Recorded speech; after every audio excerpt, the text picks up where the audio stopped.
जय सारणेश्वर महादेव की जय आबूराज। आप सभी आबू की इस देवभूमि के आसपास रहने वाले पशुपालक किसान भाइयों को बताते हुए दुख भी हो रहा है कि जिस प्रकार से जल, जमीन और जंगल पे हमेशा पशुपालक और किसानों का अधिकार रहा है। वो सिर्फ जमीन का टुकड़ा ही नहीं, हमारी माँ है और हमेशा हम उनकी गोद में खेलते, हमारे पशुधन वहाँ पर अपने जीवन का निर्वाह करते हैं। किसान भाई उस माँ भारती का चीना चीर कर कहीं न कहीं अन्न उगाकर इस देश को अन्न की पूर्ति के लिए कहीं न कहीं अपना प्रयास करते हैं। साथियों, पीड़ा और दर्द इस बात का है कि आबू के पास में एक मेटा करके सीमेंट बहुत बड़ा प्लांट लग रहा है और वो सीमेंट कंपनी कहीं न कहीं पशुपालकों के जो चारागाह बने हुए हैं और जहां हमारा पशुधन विचरण करता है, उसके साथ साथ किसानों की भी वहां पर भूमि है। ऐसे लगभग 4 से 5 गांवों को उजाड़कर वहां पर प्लांट लगाया जा रहा है।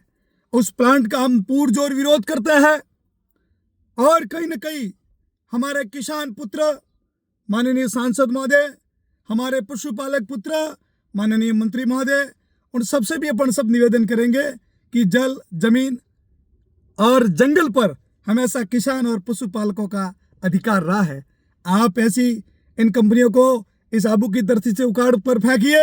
ऐसी कंपनियों की जरूरत नहीं है जहां हजारों बीघा जमीन पशुओं की कंपनी वाले कहीं न कहीं अपने मुनाफे के लिए लगा देते हैं, या फिर हमारे किसान भाइयों के कुएं उस कंपनी की लैंड परचेज में चले जाते हैं। हमें सब लोगों को मिलकर इस आबू के गौरव को बचाना है। ये आबू राज की धरती है, ये हमारे स्वाभिमान की लड़ाई है और हक अधिकारों की लड़ाई है। हम पुरजोर ऐसी कंपनियों का विरोध करेंगे और हमें आशा और विश्वास है कि किसानों के हितैषी, पशुपालकों के हितैषी माननीय मुख्यमंत्री जी ऐसी कंपनियों के ऊपर नकेल कसेंगे और कहीं न कहीं किसान और पशुपालकों को न्याय दिलाने का काम करेंगे।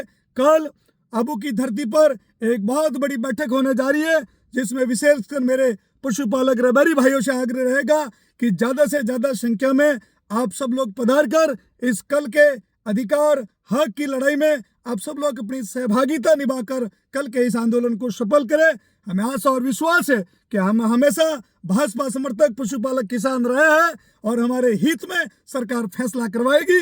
ऐसी हमें आशा और उम्मीद है। हमें अपने अधिकारों के लिए घर से बाहर निकलना पड़ेगा और हमारी आवाज को बुलंद करेंगे।